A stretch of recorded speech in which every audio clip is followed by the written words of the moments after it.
সম্মানিত ভিউয়ার্স, আসসালামু আলাইকুম। আজকে আমি আলোচনা করব খারিজ কিভাবে করবেন বা খারিজ কি।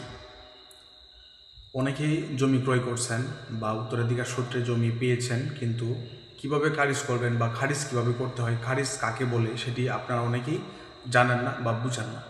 খারিজ হচ্ছে আপনার একত্রিত সম্পত্তি থেকে আপনার নামে ভাগ করে নিয়ে আসা, আলাদা খতিয়ান তৈরি করা।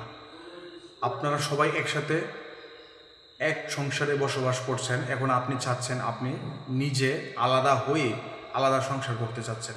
তদ্রূপ একসাথে আপনি একটি জমি বুক করতেছেন, সবার নামে উল্লেখিত একটি খতিয়ান আছে বা বাবার নামে আছে বা দাদার নামে আছে, সেখান থেকে শুধু আপনার নামে আপনার নামে আলাদা একটা খতিয়ান তৈরি করতে চাচ্ছেন। সেই খতিয়ান তৈরি করতে হলে আপনাকে নামজারি করতে হবে। আর নামজারি মানেই আলাদা ভাগ হয়ে যাওয়া, আলাদা খতিয়ান তৈরি করা। নামজারি খারিজ একই কথা, জমা খারিজ এগুলো একই জিনিস। চর্চা এগুলো নামজারির মধ্যেই পড়ে।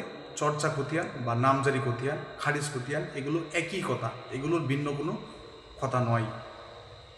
তো আপনাকে প্রথমে খারিজ করতে হলে কি করতে হবে? আপনি যদি ওয়ারিশ সূত্রে মালিক হন, সেক্ষেত্রে যেই রেকর্ডে আপনার বাবার নাম বা দাদার নাম, যার কাছ থেকে আপনি ওয়ারিশ হিসেবে সম্পত্তি পেয়েছেন, সেই রেকর্ডটি আপনাকে প্রথমে সংগ্রহ করতে হবে। আপনি যদি আরএস রেকর্ড থেকে সম্পত্তি পেয়ে থাকেন, তাহলে আরএস রেকর্ড আনবেন। আর যদি দেখা গেছে আপনি এস এ খতিয়ান থেকে মালিক হয়ে থাকেন, সেক্ষেত্রে এস এ খতিয়ান আনবেন। তারপর যদি সিএস খতিয়ান হচ্ছে আগে, সিএস খতিয়ান থেকে এখন আর বলবৎ নেই, সিএস খতিয়ান থেকে এখন আর কোনো কিছু চলে না। এখন সবচেয়ে লেটেস্ট যেই আরএস, সেটা হচ্ছে মাঠ রেকর্ড, ওইটা দিয়ে সব কিছু করতে হয়। আপনাকে সেটা দিয়ে সব কিছু করতে হবে। যদি কোনো ক্ষেত্রে যদি মাঠ রেকর্ড না হয়, সেই ক্ষেত্রে আপনাকে মাঠ রেকর্ড কেন হলো না সেই কারণ জানতে হবে। কারণ বর্তমানে মাঠ রেকর্ড দিয়ে সকল কাজকর্ম চলতেছে। সিএস বা এস এ খতিয়ান দিয়ে খারিজ করা যায় না। আপনাকে সিএস থেকে মাঠ রেকর্ডে রূপান্তরিত করতে হবে। তো যদি রূপান্তরিত না হয়, সেক্ষেত্রে আপনাকে অফিসে যোগাযোগ করে সেটি ব্যবস্থা নিতে হবে। আপনি রেকর্ড থেকে পাওয়া সম্পত্তিটি খারিজ করতে হলে প্রথমে আপনাকে ওয়ারিশান সনদ সংগ্রহ করতে হবে। আপনার দাদার নামে রেকর্ড হলে দুইটা ওয়ারিশান সনদ লাগবে।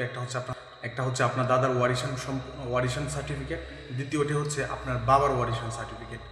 সেই সার্টিফিকেটগুলো আপনি ইউনিয়ন পরিষদ থেকে বা পৌরসভা হলে পৌরসভার অফিস থেকে আপনাকে এই সার্টিফিকেটগুলো আনতে হবে। এনে তারপর আপনাকে এই সকলে একসাথে হয়ে আবেদন করতে হবে। আর আপনি যদি ক্রয় সূত্রে মালিক হন, 5 জনের নামে ক্রয় করা হয়েছে, সেই ক্ষেত্রে আপনাকে 5 জনে মিলে একটা আবেদন করতে হবে। সেক্ষেত্রে আর ওয়ারিশান সনদের কোনো প্রয়োজন নাই। যেমন দেখা গেছে রেকর্ডীয় ব্যক্তি 5 জনকে দলিল মূলে দিয়েছে, সেক্ষেত্রে আপনি দলিল মূলে মালিক হয়েছেন, সেক্ষেত্রে আর ওয়ারিশান সনদের প্রয়োজন নেই, কারণ আপনাকে সেটা দলিল মূলে দেওয়া হয়েছে।